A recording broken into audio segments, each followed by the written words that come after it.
Lo que nos pasó esto es lo mismo que cuando invitas a los amigos a tu casa apenas te mudás, comes pizza en el piso, viste, arriba de la caja de cartón dada vuelta, Sí. y es todo medio un bolón que decís, cuando esté más ordenado te invito de nuevo. Bueno, es exactamente lo que hicimos con Marcela Cifré, que se nos cortó cuando estábamos el primer día que salimos del estudio de Gorriti, y entonces dijimos, bueno, por favor vení a visitarnos personalmente cuando el estudio esté mejor, porque además daba para seguir charlando, porque Marcela es artista plástica, pero es copista, hace 3 años que se dedica a copiar obras en el Museo del Prado, el museo más lindo del mundo, ¿puedo decirlo así?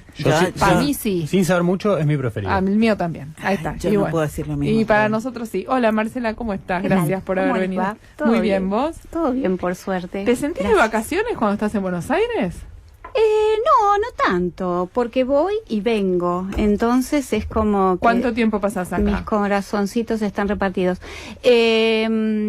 Depende de la actividad que tenga para desarrollar. Este año, por ejemplo, la mayor cantidad del tiempo estoy acá porque tengo varias muestras, entonces, bueno, me ocupo tal vez a fin de año o quizás en marzo del año que viene, pero cuando me voy estoy 3 meses más o menos allá trabajando. Ahora estás montando una muestra que inaugura mañana Así en es. el Ministerio de Economía, en el Salón Eva Perón, que son, me contabas recién, 17 obras. ¿Qué vas a mostrar ahí? Bueno, vamos con copias del museo, obviamente, con otras copias que son libres, o sea, no están hechas dentro del museo, y algunas propias. Pero bueno, el leitmotiv de la muestra gira en torno a las copias del museo. Yo estoy muy intrigada. ¿Qué querés le saber? decía- Es tu momento. son tantas cosas que quiero saber. ¿Cuál es el sentido de la copia? Como punto de arranque, digamos. Bueno, en realidad se suman varios motivos. Eso es lo que nos ocurre a casi todos los copistas. Pueden ser cuestiones de aprendizaje, como práctica in situ, por decir. Pueden ser cuestiones de encargues que a veces nos hacen, y bueno, claro, el cuadro copiado en sala tiene un plus, por decirlo. No es lo mismo que estar copiándolo en el taller a través Claro. de la pantalla o de una O impresión. sea, básicamente alguien que quiere tener tal cuadro que está en el Museo del Prado te dice, haceme uno. Claro, y entonces se copia. ¿Le en el dejas lugar. tu impronta? ¿Le dejas algún touch que digas esto es de... y no es textual como... Si bien no se busca, ¿no es cierto? Pero inevitablemente existe. Claro. Porque yo no soy Velázquez, otro no es Guido Reni, otro no es El Bosco. O sea, es como muy difícil de no sumarle, digamos, aunque sea desde lo técnico. Y Marcela, en ese gap que hay entre Velázquez y vos, es a donde está tu identidad. Totalmente. Claro. Ese proceso previo que yo hago con Velázquez, como lo hice, ahora lo estoy haciendo con el Greco y con el que quiera copiar, hay como un mano a mano, podríamos decir, con el artista, pero de lo que yo voy alimentándome a través de su técnica, de su historia, de sus modos, de sus paletas y todo lo que compone su trabajo, uno procesa, particularmente hablo, ¿no? Procesa toda esa información que después plasma, no en esa obra, porque lo que intentamos los copistas es que nos salga lo más parecido posible, pero en todo eso que vamos internalizando a partir del estudio del maestro, después sale. ¿Vos podrías, por ejemplo, hacer un retrato de alguien que te lo encargue al modo de Velázquez? Sí, ¿Y haces pero eso también?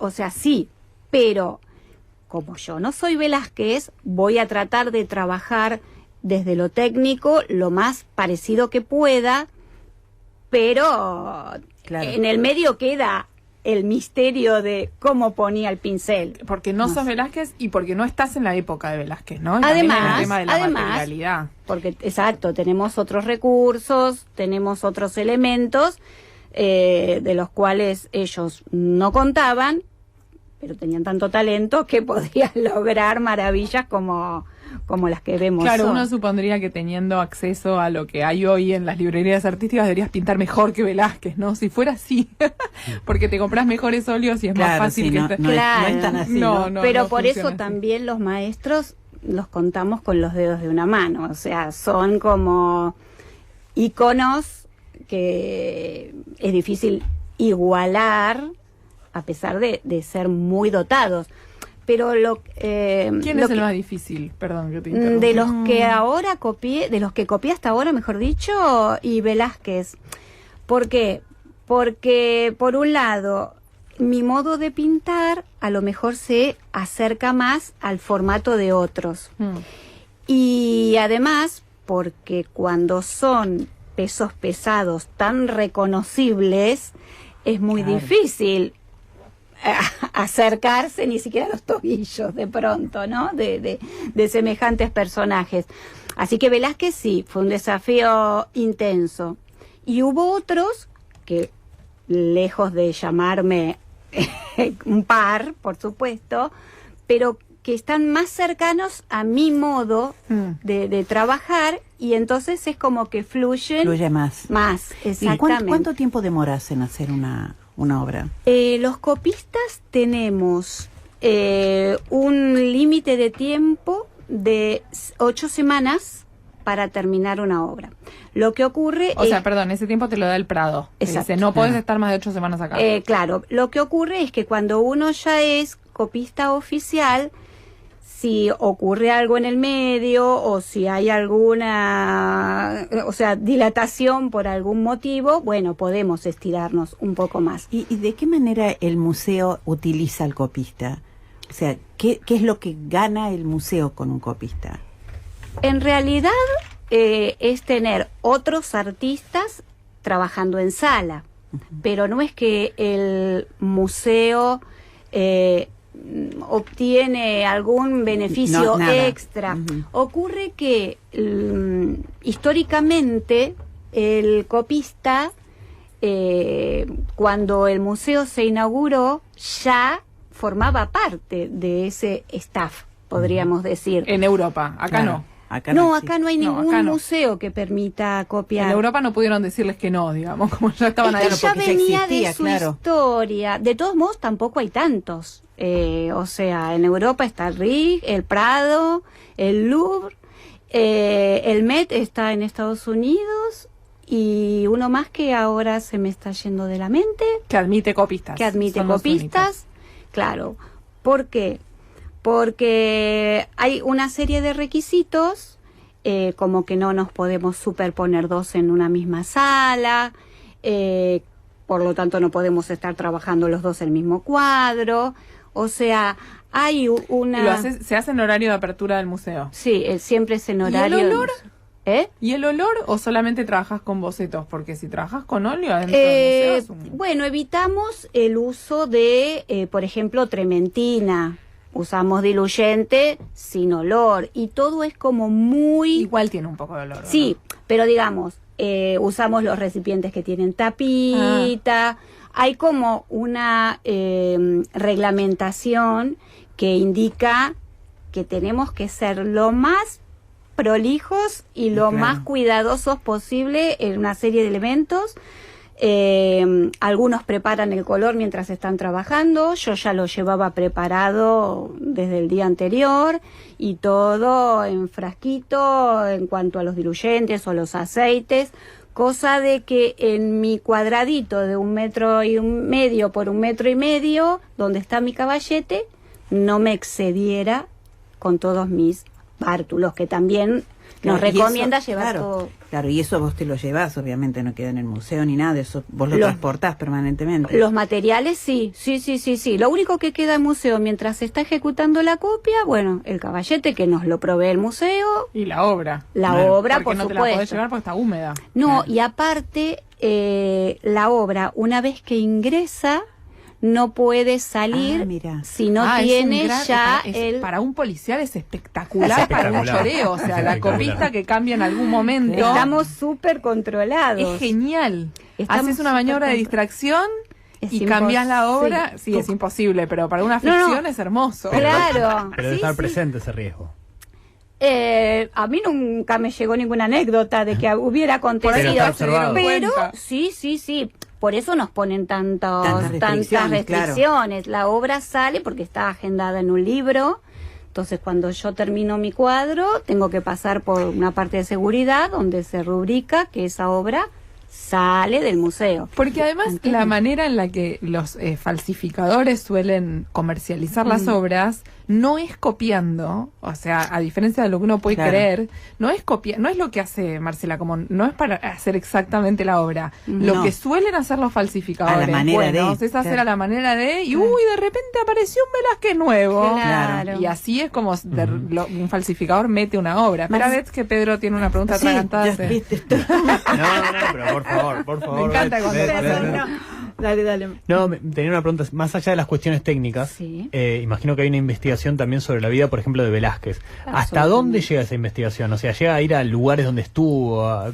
¿Hasta qué punto se lleva ese ponerse en el lugar de Velázquez? Si se puede, sí. Yo he estado en lugares, por ejemplo, de donde estuvo Velázquez, entonces ya eso como que lo tenía como dato. La investigación comienza varios meses antes, no solo desde lo teórico, sino también desde lo práctico. Yo cuando llego al museo ya el cuadro lo tengo dibujado a modo de terminación, que va a estar en la exposición, pintado una vez como boceto bastante acabado, así que cuando llego al museo ya tengo un proceso incorporado importante. Porque hay algo como ponerse en el personaje, ¿no? Como un actor, como una actriz. Totalmente, y leer mucho, investigar, buscar información de todo tipo, y me pasó con la primera copia que hice, que era una Virgen de Paolo de San Leocadio, que era traspaso de medievo a renacimiento en España, cuya catedral de Valencia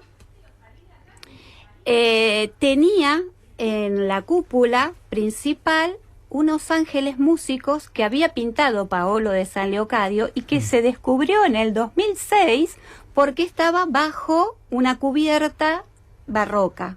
Cuando van a restaurar o a hacer unos arreglos, aparecen los ángeles pintaditos atrás.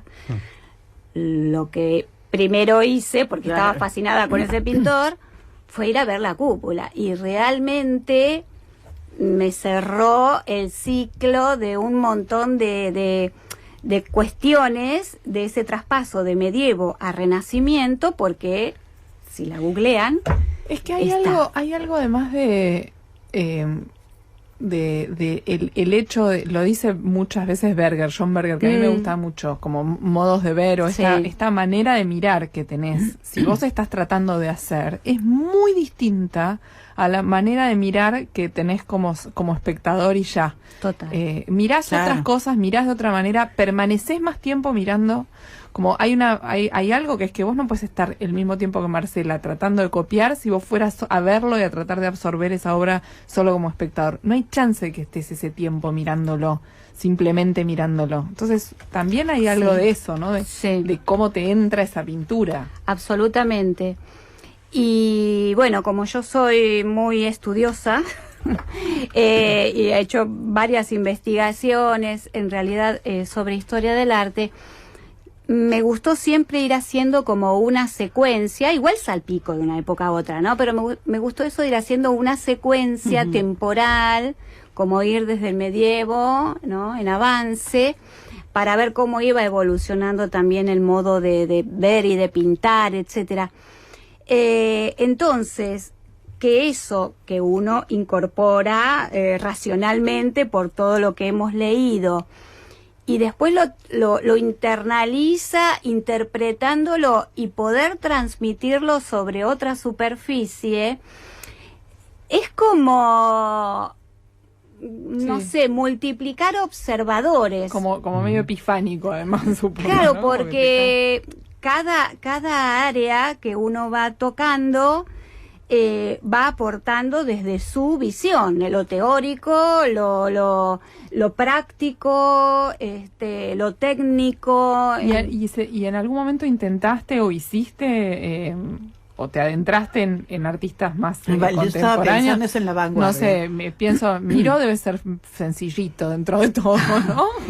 ¿O no? No, claro, sí. porque cada época tiene lo suyo, y si bien la abstracción parecieran ser manchas No sueltas, algo que tenga un sustento teórico para poder expresar con mancha un mensaje, requiere también de una visión previa. En cuanto a esto de la evolución temporal, bueno, ahora estoy trabajando con el Greco, por ejemplo. Y la verdad es que es pura expresión. Por algo se dice que el Greco es anticipatorio del expresionismo, ¿no? Entonces, con esto que les decía, que soy así como medio estructuradita. Esos escorzos del Greco que son como...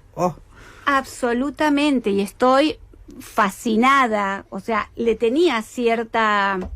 Siempre les tengo respeto, desde luego, pero le tenía como cierta distancia. ¿Qué hay, Marce, del Greco en el Prado? Y tenemos mucho del Greco en el Prado. Cristo, ahora justamente hay una muestra de la iglesia que él pintó, de las imágenes que él pintó para una iglesia, ni bien llegó a España, son pocas, pero constituyen una muestra poco usual por el movimiento que hubo de traer. Pero otras obras del Greco que tenemos, bueno, son las ascensiones, los rompimientos de gloria. Hay mucha obra del Greco en el Prado.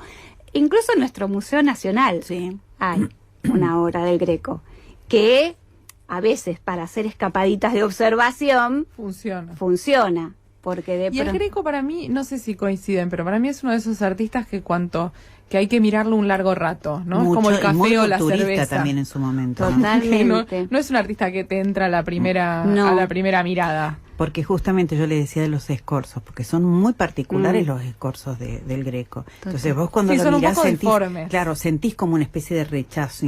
O sea, la primera mirada hay como un rechazo. Sí, sobre todo supongo que si venís de pintar Velázquez, que hay como unas ganas de corregir, ¿no? Como algo... A ver, mi conexión con el Greco vino porque él inició su incursión en la pintura pintando iconos bizantinos. En su formación él era griego. Y yo he pintado durante un tiempo iconos también. Entonces llevan una precisión en cuanto a la técnica de trabajo que exige mucha observación, de mucha concentración, de mucha estructura.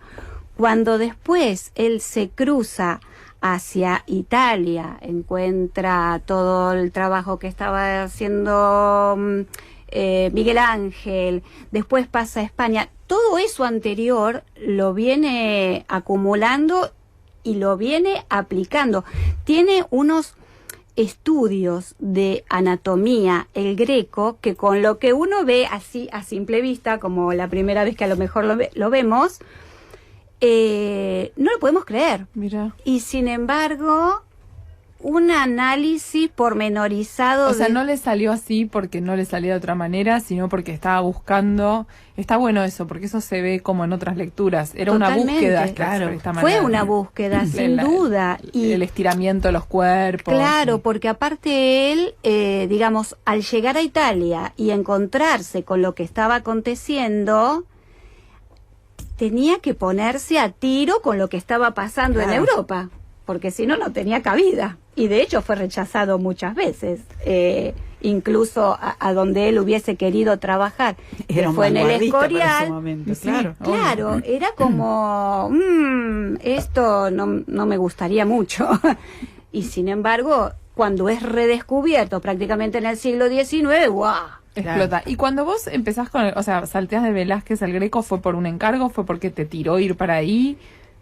Fue porque entré como a ver los top 10, claro, de ir estudiándolos, a ver qué pasaba. Y bueno, hice Berruguete, hice San Leocadio, hice Velázquez, y ahí con cierto cariño y algún comentario que me hacían algunas personas del museo, ¿por qué no te tiras al Greco? Y primero no me convencía demasiado. ¿El Jardín de las Delicias lo copiaste? No aún, le vengo esquivando el bulto. Yo quiero. Bruegel. ¿Cuánto cuesta? Claro, sí. ¿Cuánto cuesta un Jardín de las Delicias? Quiero uno. Un panelito, no hace falta el tríptico. Ocurre que para pintar una obra como esa, o como cualquiera medieval, gótica, por ejemplo, que tienen tanta minuciosidad, no alcanza con 8 semanas. Claro. Sí, claro. Y en cuanto a los formatos, sí, tratás de, bueno, no en el caso de las grandes obras, claro, pero las más chicas, ¿tratás de respetar los formatos? Siempre tenemos que tener una diferencia con respecto al tamaño original. Ah, mira qué lindo. Es una eso. exigencia esa. Mira. Que eso se emparenta un poco con lo que comentábamos hace un rato de... No vaya a ser cosa que hagas. Claro, por ahí hay alguien que pinta tan bien que... Eso en nuestra ficción no lo tenemos que contar. Claro, y eso es complicado porque vos tenés que ya acomodar todo al nuevo formato, sí, ¿no? En general a chicas. Claro. Exactamente. El tope máximo de medida es 1,50 m. Más que eso, no. Claro, además es como molesta una mucho, medida... sí. Demasiado grande, sí, para estar trabajando dentro del museo, ¿no? Así que de ahí para abajo, y siempre con una diferencia de tamaño respecto del original. Yo particularmente trabajo con medidas más bien pequeñas, porque después me los tengo que traer. Claro, claro. Salvo que sea un encargue que quede allá. ¿Los traes sobre bastidor o los desmontás y los traes enrollados? Los traigo enrollados. Claro. Sí, y porque si no... ¿Hay permisos especiales para traerlo? Para traerlo, sí, por supuesto. No lo dejamos hablar a Pedro. No, que yo estoy fascinada. Yo la dejo a ustedes, además que son las especialistas en el área. Es lo mejor cuando pasa esto. Pero no, tremendo, perdón. Me quedaba con el tema de la corrección que había dicho hace un rato Mica. Por ejemplo, Borges, cuando traducían, creo, algún cuento de Poe, consideraba que algún párrafo estaba de más y lo sacaba. ¿Te tentás con corregirle cosas a algunas obras de estos maestros que quizás te das cuenta? Tenés que ser Borges, ¿no? Bueno, claro. Corregir no, pero tomar segmentos de la obra sí. De hecho, una de las que está expuesta de Velázquez es la adoración de los Reyes Magos, pero yo solamente representé a la Virgen con el niño. O sea, esas licencias sí se pueden. Ay, ¿sabes lo que me gustaría, hablando de estas correcciones? Me gustaría mucho el Jardín de las Delicias, pero todos cuadros chiquititos con cada uno de los personajes. O sea, sí, no hacer... Tenés para toda la vida. Tenés para toda la vida. Pero hacer toda una pared con cada uno de los... ¡Ay, me parece que lo quiero hacer! Claro, claro, tipo Funko. Claro. De todos modos, hay algunas obras que... en el museo no se pueden copiar in situ, o sea, yo la puedo hacer en mi casa, en mi taller. Claro, el Jardín de las Delicias no debes poder porque no hay ningún momento que esté desocupada, digamos, ¿no? O sea, lo que ocurre es que son salas con mucho público. Claro. Y la gente o sea, somos como medio un show dentro de la sala. Claro. Cuando hay un copista, todo el mundo se... No, y además el Jardín de las Delicias a mí me pasó que me quedé mucho rato, claro, y medio que me vino a decir el tipo de seguridad. Yo encima estaba con mi hijo y mi hija en un cochecito, o sea, ocupaba mucho lugar. Claro. Me vino a decir que me corra y le dije que no. le dije que no. O sea, me volé 12.000 kilómetros para ir a verla. Déjame estar 1 hora y media. Si y esa sala no es muy grande tampoco, la de Jardín de las Delicias. Está montada rara el Jardín, porque además no tenés manera de verlo de atrás. Y porque, claro, o sea, están las solapas del tríptico semi abiertas. pero no es una sala de las más grandes, a diferencia de las Meninas, que las Meninas tampoco se pueden copiar in situ, pero es una sala mucho más amplia. Supongo que el Guernica tampoco, o sea, debe ser como... bueno, no, el Guernica... En el Reina Sofía no se puede. Horrible como no está se puede, porque o entras en la tercera parte o entras de costado. Claro, tenés la puerta en el medio. No te deslumbra todo junto. Cuando estaba en el Met, cuando estuvo en el Met, la obra de el Guernica, era otra historia porque tenía unas salas, especial. Yo lo vi primero en el Met, mira, yo tengo muchos años, lo vi primero en el Met y después lo vi en el Reina Sofía. No, y además después de la historia que armaron los españoles de la repatriación del Guernica y todo, parecía que le iban a dar una super sala y quedó ahí. En cambio en el Met vos tenías una sala solo para el Guernica y la podías ver de lejos. Sí, es verdad, y tenía otro sentido. Sí, ahora para verla en lo largo tenés que mirarla de chanfle, de costado. Sí, es raro. Es cierto. Marce, y no sé si te incomoda esta pregunta, podemos saltearla, pero ¿cuánto cuesta una copia? Depende de varios ítems, por la cantidad de protagonistas, por decir. Y esa es una, porque, digamos, demanda más tiempo el hecho de que tenga muchos integrantes protagónicos. Y por la superficie, la medida, y también por el nombre del copista, porque hay copistas que son pintores reconocidos, tal vez no acá, pero son pintores que han ganado premios, que han participado en muchos eventos, entonces eso también tiene un peso. ¿Con obra propia o como copista, decís vos? ¿Como artista independiente? Por eso digo, sí, hay copistas que por artistas, un lado son artistas. hacen ¿Y qué rango, más o menos? Y mirá, es como, ¿cómo te diría? A criterio. Porque puede ser desde 2.000 euros hasta, yo qué sé, hasta 20.000. ¿Y vos cuánto cobras por una obra de mediana de un par de personajes, digo, como algo más concreto? Y si son poquitos o un retratado y alrededor de 2.000. ¿Por qué? Porque justamente... ¿Y hay mercado? O sea, ¿podés vivir de eso? Si uno tiene una secuencia así de frecuentes pedidos, sí. Ocurre que acá tampoco es algo tan usual. Entonces, acá, por eso cuando me hicieron la nota la otra vez, soy la única copista oficial del Museo del Prado. Sí, también soy copista del Club Español. Pero no, ni siquiera es algo conocido. De hecho, nosotras te conocimos y sacamos tu caso para hacer esta nota de una nota del diario La Unión que hizo Silvia Constella, pero no es algo recontra conocido. Yo soy historiadora del arte, laburamos en museos toda la vida, nunca había escuchado hablar. Pero lo que pasa es que estamos acá. Claro. Ojo, yo he visto en algunos museos alguna vez, pero nunca pensé que existía como tema. Claro. ¿Y la carpeta que vos presentás al Prado para que te aprueben, qué tiene? Bueno, yo tuve que presentar un currículum con todo mi camino, mi hoja de ruta, una presentación de gente que sabía que yo tenía un poco de conocimiento de pintura. Me acompañó, por supuesto, como siempre lo hace la gente del Club Español. Y ahí vamos a estudio, presentar imágenes de algunas obras realizadas. Y bueno, todo eso, esa carpeta lleva un tiempo, porque no se dan muchas autorizaciones. Por año serán 10 más o menos. Re poco.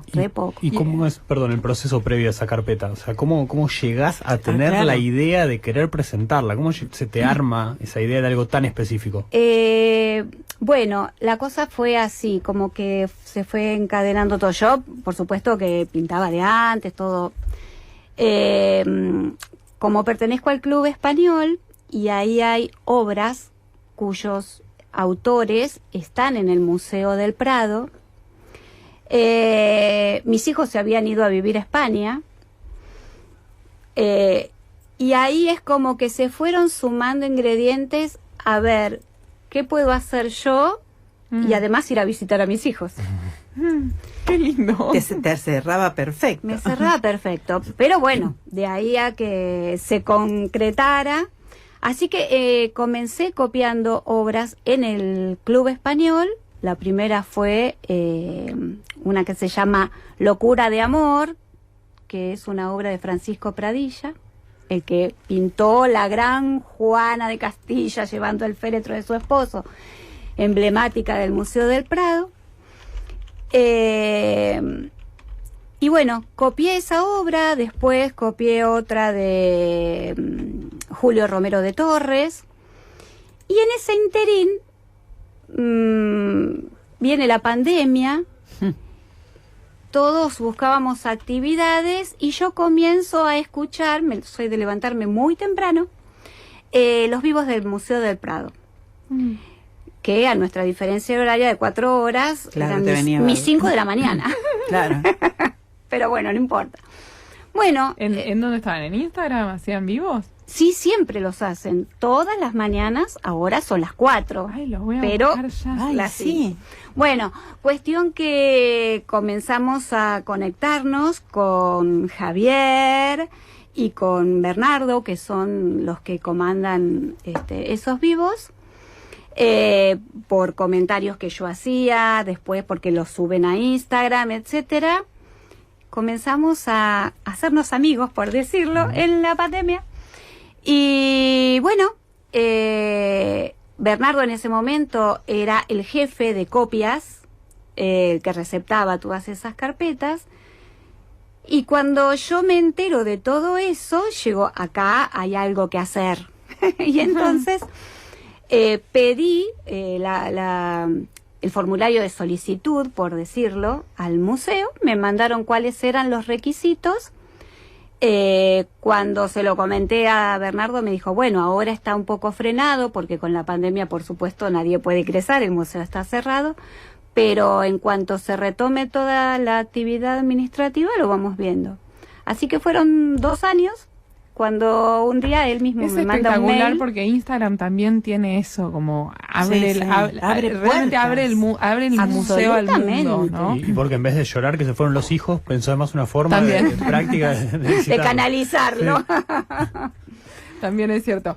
¿Y tenés tu obra propia? Digo, obra en el sentido profundo de la palabra obra. Imaginada por mí. Imaginada y además como una búsqueda. ¿Qué estilo?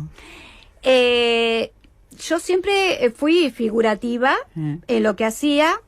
Pero... Claro, me lo imagino así un Pollock su obra, ¿no? Sí, Claro, no me daba por ese lado. No me daba por ese lado. Hace una perfo mientras tanto. Y además, soy arquitecta de interiores, con lo cual el dibujo técnico forma parte de mi cotidianeidad, por decirlo. Entonces, el dibujo y yo vamos juntos a donde quiera que vaya. Por eso, la figuración... No digo hiperrealismo, porque nunca fui hiperrealista, pero el sostén del dibujo lo tenía. Claro, de un dibujo mimético, digamos. Sí o sí. Por lo cual, siempre fui como de la manito de el pincel redondo, como muy grande, número 6. Ok. Y con eso... llegó un momento, que si bien lo sigo usando, por supuesto, pero digo, necesito soltarme un poco, a ver de qué modo. Esto de la copia me obligó, porque... ¿A soltarte? Y sí, porque vos pensás... miércoles, si un Velázquez es soltarte, no me quiero imaginar lo que serás agarrada. Claro, yo creía que era también una pincelada muy comprimida. De hecho, en su primera época, por eso elegí la Sagrada Familia, era un poco más contenido. Pero después era la pincelada perfecta en el lugar perfecto y con la intención ajustada. Si bien habrán tenido sus arrepentimientos, por supuesto, pero por algo es semejante maestro. Donde quería poner la pincelada, ponía, obviamente. Entonces, por eso digo que para mí fue un gran desafío, porque yo no suelo pintar ¿Quién puede, no? ¿No? Tal cual. Y bueno, hay algunos que tienen esa facilidad. Mira. Yo, como tengo esa cosa de atarme mucho al dibujo, me costó mucho. Pero he venido notando que de a poco me voy soltando, porque de hecho ahora que estoy trabajando con el Greco, no puedo, o no es necesario tampoco esa grisalla impecable para después, ¿no? Porque es como un paso. La grisalla, claro, digamos, es la construcción de luces y sombras en el boceto. Exactamente. Entonces, en mi evolución voy notando que no mucho, porque tampoco puedo pretenderlo, pero que me ayuda a lograr un camino no tan... Más independiente. Más independiente. Por eso, yo misma me voy dando cuenta de que lo que produzco, tal vez hay un poco de Berruguete, un poco del Greco, un poco de San Leocadio, un poquito de Velázquez. Bueno, está muy bien. Pero por supuesto, procesado por Igual mi mano. Siempre es así. Lo que pasa claro. es que uno en general... claro, lo que pasa es que por ahí la diferencia es que en vez de leer, si fueras escritor, en vez de leer, ella está como transcribiendo cada una de las cosas que lee, ¿no? Es como un paso más de absorción antes de buscar algo propio, que no está, que digo, es algo como muy alucinante. Claro, lo interesante es qué es lo que absorbe. Porque, a ver, no es que cualquier cosa, o sea, de pronto está absorbiendo algo que a ella le sirve, ¿no? Lógico, porque uno siempre va a ir a recapturar aquello con lo que más nos conectamos. Y además es la concreción más profunda de que el hecho de estar ahí con la obra delante te va a dar algo distinto a... Porque hoy con la cámara súper de Google y este super zoom que podés hacer, digo, hay esta pincelada exacta que vos decís en los cuadros de Van Gogh se ven mejor en Google que en el museo. Sí. Sin embargo, el cuadro lo ves mejor en el museo. No, o sea, no sé por qué, pero... Pero ¿sabes cuál es la diferencia? El color. Porque no es lo mismo ver el color en una pantalla o una impresión que verlo en vivo y en directo. Yo lo primero que hago cuando llego al museo y ya la tuve pintada y analicé el valor y todo. Me encanta eso, que la principal diferencia entre la presencialidad es el color. Sí. Porque la pantalla depende de la calibración que tiene. Claro. Entonces, nunca es igual al color de la obra en realidad. Así que yo lo que hago el primer día, me voy con todas mis paletitas de formación de color. Claro, no podés sacarlo al color si no es mirando el cuadro. Si no es en el cuadro, no lo sacás. No lo podés sacar. Así que lo pongo así. Ni siquiera con es re loco, pero ni siquiera con la cantidad de herramientas que hay para tomar un Pantone, porque ya el hecho de transcribirlo al lenguaje luz de la pantalla absolutamente te vira el color. Es distinto. Es completamente diferente. La materia funciona completamente distinta que la pantalla. Nada que ver. Claro, de hecho no es lo mismo reproducir ese color con óleo si estás pintando un óleo que reproducirlo con guayo, con acuarela, si es que viraras de técnica. Absolutamente. Marce, me parece que nos quedaríamos todos hablando todo el día con vos. Sí, yo tengo más preguntas. Sí. Bueno, ¿quieren hacer una más cada uno? Dale. Lo vamos a dejar. Quiero decirte que esto es bastante inédito, o sea, todos tenemos siempre muchas preguntas. Bueno, no sé si tantas. Nosotros tenemos como una fascinación particular. Estamos dentro del rubro, entonces... Claro que sí. Yo no estoy dentro del rubro, entonces mis preguntas van más orientadas a la experiencia de hacer esto. Hay una película que se llama Jim and Andy, que siguen a Jim Carrey. And Andy. Es un documental que siguen a Jim Carrey interpretando a Andy Kaufman en una película que graba, y lo que van viendo es que hay un momento en que que él se chifla y queda como tomado por el personaje que interpreta y no puede salir de ahí. Total. ¿Te pasó alguna vez de querer sacarte a uno de estos tipos que interpretás? Quedar velasquizada. Claro, decir, no quiero ver más esto como Velázquez. O sea, no me pasó en esas condiciones, pero me pasa que cuando me meto en el personaje, por decir, me vuelvo como medio obsesiva, en el sentido de que, bueno, a ver esto, a ver aquello, libro, por doquier, tratar de conseguir la mayor cantidad de información, ver conferencias, escuchar, mirar, etcétera, porque uno quiere introyectarse todo lo posible para ver de ese combo que sale después, ¿no? Pero me ocurre que cuando termino la copia, es como cuando cuando uno entrena para una carrera, que le pones todo el empeño y termina la carrera, voy ahora qué corro. Famoso vacío. ¿Qué vamos a correr? Exacto. Bueno, a mí me pasó cuando corrí maratón, que después de prepararme tanto, wow, ¿y ahora qué vamos a correr? Bueno, después de terminar la copia, y a ver, ¿y ahora con cuál sigo? Porque me parece como que se me fue toda la fuerza, ¿no? En eso que estuve haciendo. Después lo recupero, por supuesto.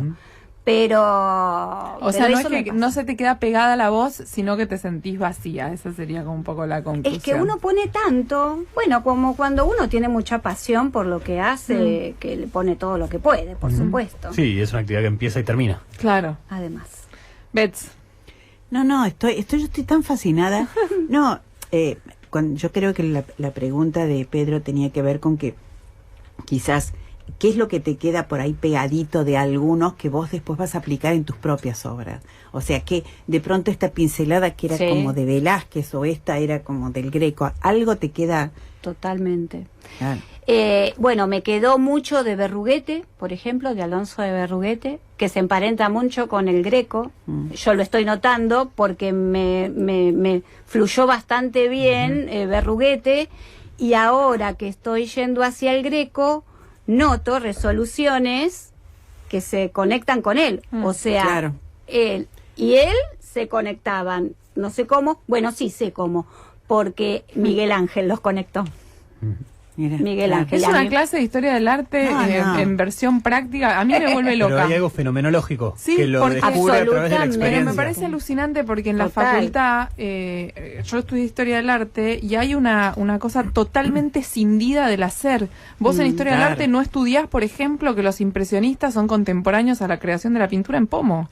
No lo ves, no lo escribe nadie lo dice. Y no hubieran podido irse a pintar la luz al aire libre si a un tipo no se le hubiera ocurrido meter adentro cosos de aluminio, pintura, ¿no? Pero es lo que vos decís, no existe la práctica, no existe. Está totalmente separado. Por más que vos te lleven hablando a de Gombrich.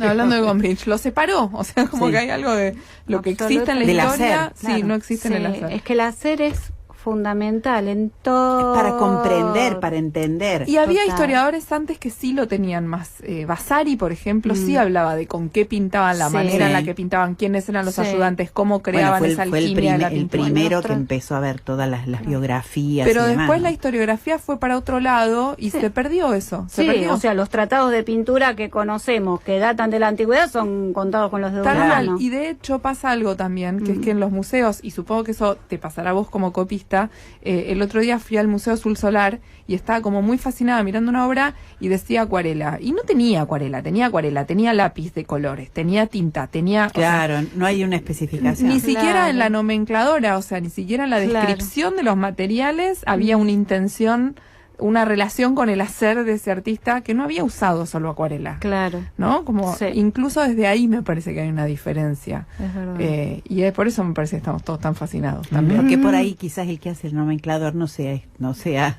un estudioso. Venga de la historia de la más como del lugar histórico. Totalmente. Me acordé una cosa más, perdón, que hay un libro de Deleuze, no sé en cuál, pero que hace una analogía entre cómo se produce un concepto en filosofía con el pintor que imita hasta que de golpe hay una variación y aparece otra cosa.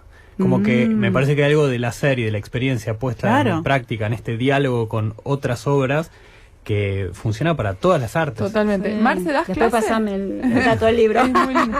¿Das clases? Sí, ahora más que nada seminarios. Porque con esto de que por ahí voy, vengo, no puedo sostener una regularidad anual. ¿Y cómo te pueden contactar? ¿Tenés un Instagram? ¿No? Marcela Cifré. Así como suena. Con C. Marcela Cifré, todo junto. Sí, yo estuve mirándolo hoy, así que... Inaugura Los Secretos del Copista. La inauguración es mañana, 16 de mayo, a las 3 de la tarde, en el segundo piso, en el Salón Eva Perón del Ministerio de Economía. Va a estar hasta el 4 de julio. Es Hipólito Yrigoyen 250, así que pueden ir a ver algunas de las obras que trajiste desde allá. O sea, estas son obras copiadas adentro del Museo del Prado y se pueden ir a ver al Ministerio de Economía. Muchísimas gracias, Marce, por haber venido. Un placer. Y ojalá, mira, hace que no falle algo, que una hora sí le digo que vuelva a venir, como pasó la otra vez, y nos la prometemos para la próxima. Claro. ¿Les parece bien? Un placer. En algún momento de nuevo volveremos a charlar.